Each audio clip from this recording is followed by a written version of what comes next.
प्यारे विद्यार्थियों, नमस्कार।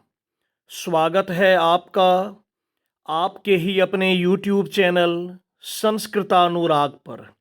विद्यार्थियों, आज मैं NCERT द्वारा संचालित 8वीं कक्षा की संस्कृत की पाठ्य पुस्तक रुचिरा तृतीयो भागः के अष्टमः पाठः संसार सागरस्य नायकाः का अध्यापन कार्य सरलतम विधि से कराने जा रहा हूँ।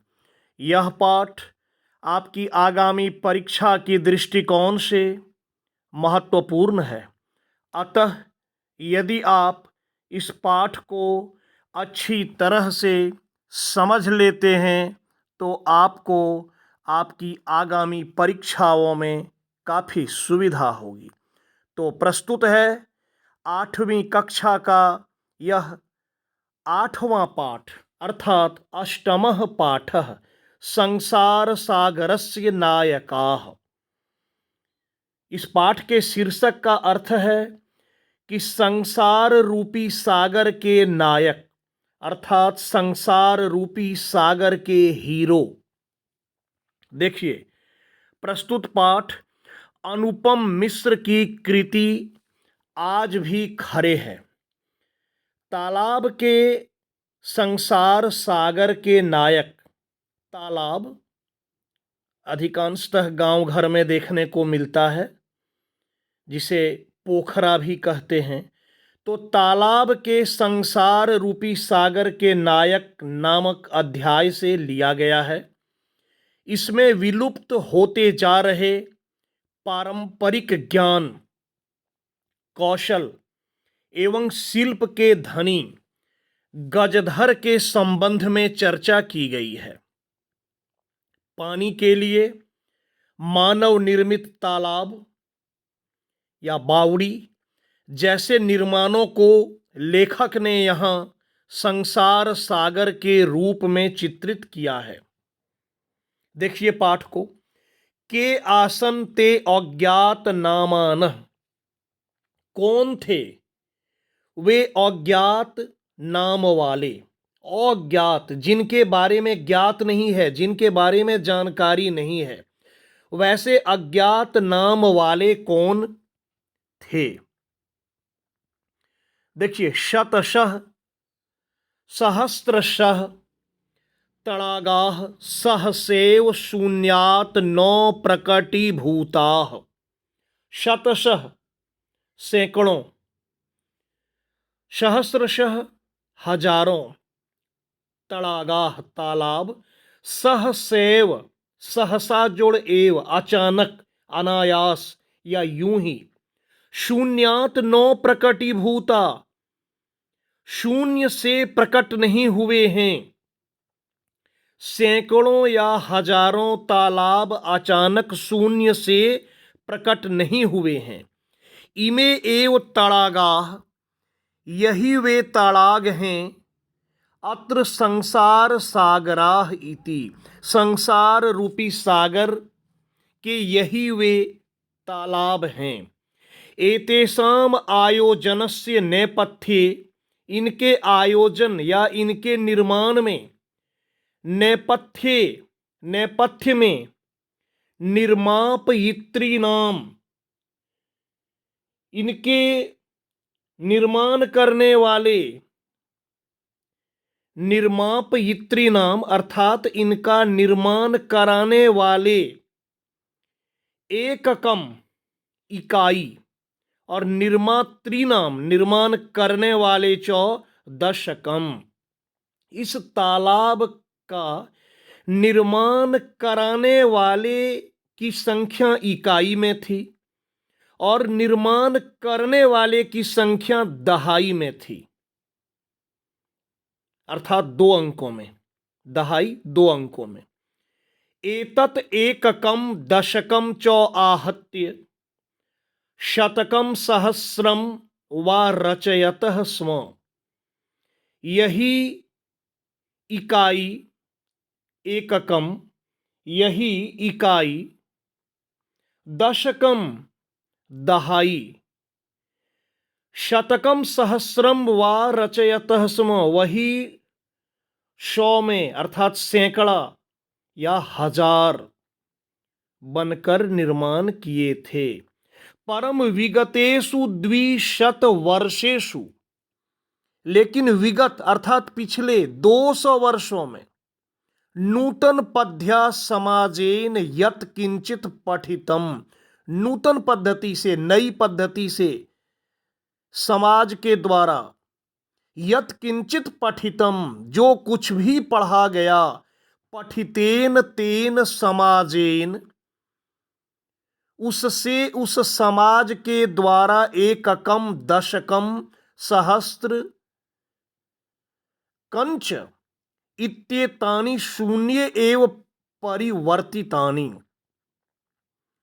उससे एककम इकाई, दहाई, सहस्र, हजार, इत्येतानि, ये सब शून्य एव परिवर्तितानि, ये सब शून्य में परिवर्तित हो गए। अस्य नूतन समाजस्य मनसि इयम अपि जिज्ञासा नेव उद्भूता, इस नए समाज, ये जो आज का वर्तमान समाज है, नया समाज, नूतन समाज, इसके मन में इयम अपि जिज्ञासा नेव उद्भूता, ऐसी जिज्ञासा, जिज्ञासा कहते हैं जानने की इच्छा, उनके मन में नहीं उत्पन्न हुई, नेव उद्भूता, यत अस्मात् पूर्वम एतावतः तड़ागान के रचयन्ति स्म। आज का जो युग है, आज का जो समाज है, नया समाज, इसके मन में यह जिज्ञासा नहीं उत्पन्न हुई कि आज से पहले इन तड़ागों की रचना या इन तड़ागों या तालाबों का निर्माण कौन किए थे।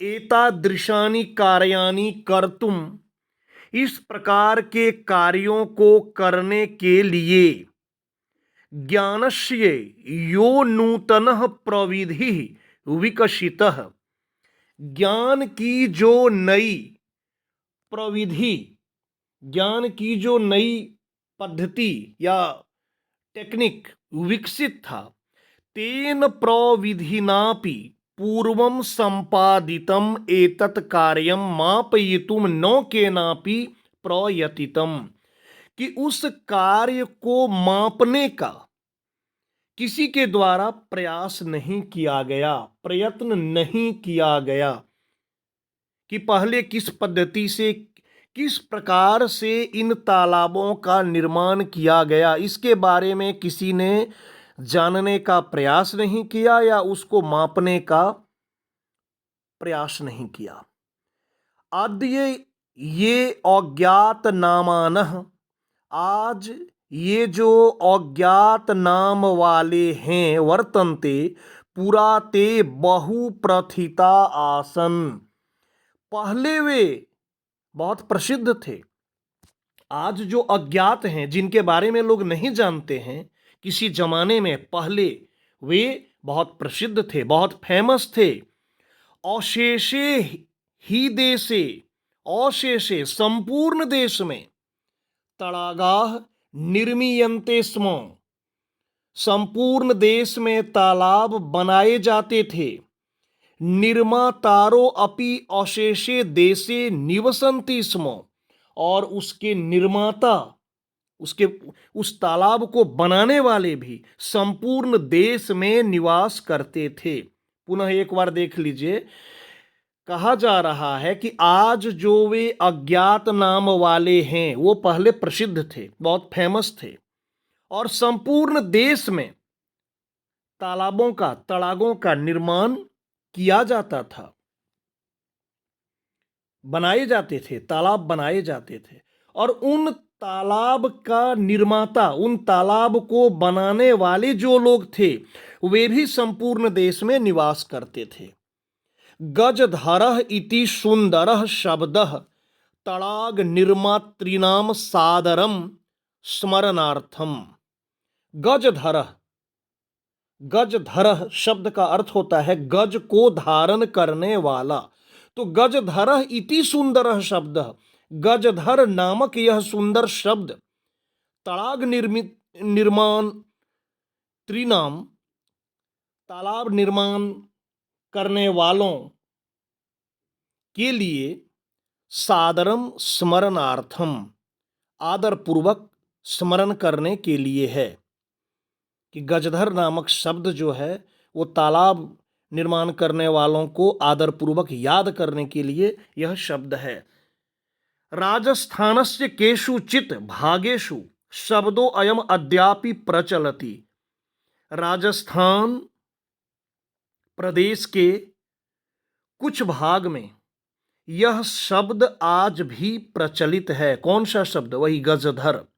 कह गजधर, कौन गजधर है? यह गज परिमाणम धारयति स गजधर, जो गज परिमाण को धारण करता है वही गजधर है। अब गजधर को थोड़ा अच्छी तरह से समझिए। गज को धारण करने वाला व्यक्ति गजधर कहलाता है। गज एक लोहे का छड़ी नुमा यंत्र होता है। लोहे का एक स्टिक होता है, छड़ी, लोहे की छड़ी होती है। इस गज का प्रयोग क्या होता है, गज का उपयोग क्या है? तो गज को लोग लंबाई, चौड़ाई, गहराई या मोटाई नापने के व्यवहार में लाते थे। यह लोहे का छड़ी नुमा एक यंत्र है जिससे किसी चीज की लंबाई, चौड़ाई, गहराई या मोटाई को नापते थे। और जो व्यक्ति गज को रखता था, गज को धारण करता था, वो गजधर कहलाता था। तो यहां कह रहा है कह गजधर, यह गज परिमाणम धारयति स गजधर, जो गज परिमाण को धारण करता है वह गजधर है। गज परिमाणम एवं मापन कार्ये उपयुज्यते। गज परिमाण मापने के उपयोग में आता था या लाया जाता था। समाज में त्रिहस्त, तीन हाथ का, परिमाणात्मिकिम, तीन हाथ के परिमाण की, लोह यष्टिम हस्ते गृहीत्वा चलन्तः गजधराः। समाज में तीन हाथ के परिमाण वाली लोहे की छड़ी को हाथ में लेकर चलने वाला गजधर इदानीम, इस समय, शिल्पी रूपेण नेव समादृताः सन्ति। आज वर्तमान समाज में, मॉडर्न युग में शिल्पी के रूप में आदर नहीं दिया जाता, उनका आदर नहीं होता। नेव समादृताः सन्ति। गजधरः यह समाजस्य गांभीर्यं मापयेत् इत्यस्मिन् रूपे परिचितः। गजधर जो समाज के गांभीर्य को मापे, इत्यस्मिन् रूपे परिचितः, इसी रूप में परिचित है। गजधरा वास्तुकाराः आसन। गजधर कौन थे? वास्तुकार थे। वास्तुकार किसे कहते हैं? जो घर आदि या भवन आदि का निर्माण कार्य करने वाला होता है, जो घर को बनाता है, घर का निर्माण करता है, उसे कहते हैं वास्तुकार। तो गजधरा वास्तुकारा आसन। कामम ग्रामीण समाजो भवति, कह रहा है कामम ग्रामीण समाजो भवतु नगर समाजो वा तस्य नवनिर्माणस्य सुरक्षा प्रबंधस्य च दायित्वं गजधरा निभालयन्ति स्म। चाहे ग्रामीण समाज का या शहरी समाज का जो भी कुछ नवनिर्माण, नए निर्माण का कार्य हो, सुरक्षा प्रबंध का दायित्व, देखिए यहां लिखा है कि कामम ग्रामीण समाजो भवतु नागर समाजो वा तस्य नवनिर्माणस्य सुरक्षा प्रबंधस्य च दायित्वं गजधरा निभालयन्ति स्म। चाहे ग्रामीण समाज का या शहरी समाज का जो भी कुछ नव निर्माण का, नए निर्माण का कार्य हो या सुरक्षा का प्रबंध का दायित्व गजधर निभाते थे। नगर नियोजनात्, नगर नियोजन के लिए, लघु निर्माण पर्यंतम सर्वाणि कार्याणि एतेष्वेव आधृतानि आसन। नगर नियोजन का या छोटे मोटे कार्यों तक सभी कार्य इन्हीं पर आधारित होते थे। ते योजनाम प्रस्तुवन्ति स्म, वे योजना को प्रस्तुत करते थे, वे योजना को प्रस्तुत करते थे। भावी व्यम, भावी व्ययम आकलयन्ति स्म, भावी व्यय, उस पर क्या लागत लगने वाला है। जैसे कोई प्लानिंग किए, आज जब कोई इंजीनियर नक्शा तैयार करता है और नक्शा तैयार करके वो एक तरह से आकलन करके बता देता है कि इसमें कितना कॉस्ट लगेगा, निर्माण में कितना खर्च लग सकता है, तो वही काम गजधर करता था कि भावी व्यय, इस कार्य को, इस भवन निर्माण में क्या खर्च होगा उसका आकलन करते थे। उपकरण भारान संग्रहणन्ति स्म, और जो भी उपकरण उसमें जो लगेगा उसके बारे में भी ये जानकारी संग्रहित करते थे। प्रतिदाने ते नो तद याचन्ते, वे प्रतिदान में, प्रतिदान अर्थात बदले में, कि उसके बदले हमको क्या मिलेगा, प्रतिदाने ते नो तद याचन्ते स्म यद दातुम तेषाम स्वामिनः असमर्था भवेयुः। कहने का मतलब कि आज यदि आप किसी इंजीनियर से कार्य कराते हैं, नक्शा बनवाते हैं या भवन निर्माण में आप विजिट कराते हैं, कुछ जानकारी लेते हैं, तो उनका एक लगभग एक निर्धारित फी होता है। तो पहले जमाने में, प्राचीन जमाने में गजधर प्रतिदान में अर्थात बदले में उन लोगों से वैसी मांग नहीं करते थे, वैसा डिमांड नहीं करते थे जितना कि वह व्यक्ति देने में असमर्थ हो। मतलब व्यक्ति के सामर्थ्य के अनुसार ही वो मांग रखते थे। कार्य समाप्तो वेतनानि अतिरिच्य, कार्य की समाप्ति पर वेतन के को छोड़कर या वेतन के अतिरिक्त गजधरेभ्यः सम्मानम अपि प्रदीयते स्म, कार्य की समाप्ति पर वेतन के अतिरिक्त गजधरों को सम्मान प्रदान किया जाता था, उन्हें आदर किया जाता था, उन्हें सम्मान, मान सम्मान प्रदान किया जाता था। नमः एतादृशेभ्यः शिल्पीभ्यः, इस प्रकार के शिल्पी को नमस्कार या प्रणाम। तो विद्यार्थियों, ये था आज का पाठ। थोड़ा सा सामान्य पाठ से अलग था कि प्राचीन जमाने में कैसे भवन निर्माण कराया जाता था। वहाँ गजधर के बारे में बता ही दिया कि गजधर का क्या कार्य होता था, कैसे वो कार्य करते थे। अपने कार्य के बदले वे वैसी उतना डिमांड नहीं करते थे कि व्यक्ति उतना देने में असमर्थ हो। तो ये प्राचीन पद्धति के बारे में बताया गया। इस पाठ में प्रश्नोत्तर है। प्रश्नोत्तर के बारे में मैं इस वीडियो में एक साथ नहीं प्रश्नोत्तर करा रहा हूँ, प्रश्नोत्तर आपको अगले वीडियो में कराऊंगा।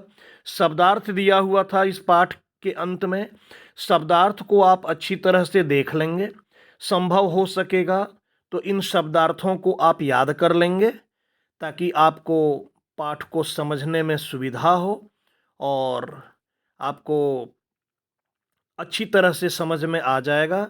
तो आप इसका प्रश्नोत्तर कार्य में भी आपको सुविधा होगी। तो प्रश्नोत्तर कार्य के बारे में जैसा कि मैंने पहले कहा कि अगले वीडियो में प्रश्नोत्तर कार्य में कराऊंगा। तो प्यारे छात्रों, अगर आपको आज का मेरा यह वीडियो पसंद आया हो तो कृपया इसे आप लाइक, कमेंट एवं शेयर करके मुझे प्रोत्साहित करने का कार्य करें ताकि आगे आपके लिए मैं और भी बेहतर एवं उपयोगी वीडियो बनाने का कार्य करता रहूं। साथ ही मेरे इस चैनल संस्कृतानुराग को यदि आप अब तक सब्सक्राइब नहीं किए हैं तो इसे आप अवश्य सब्सक्राइब कर लें एवं नोटिफिकेशन को भी ऑन कर लें ताकि मेरे द्वारा इस चैनल पर अपलोड किए गए प्रत्येक वीडियो की सूचना सर्वप्रथम आपको प्राप्त हो सके। तो आज के लिए इतना ही। तब तक के लिए आप सबों को मेरी ओर से बहुत बहुत धन्यवाद।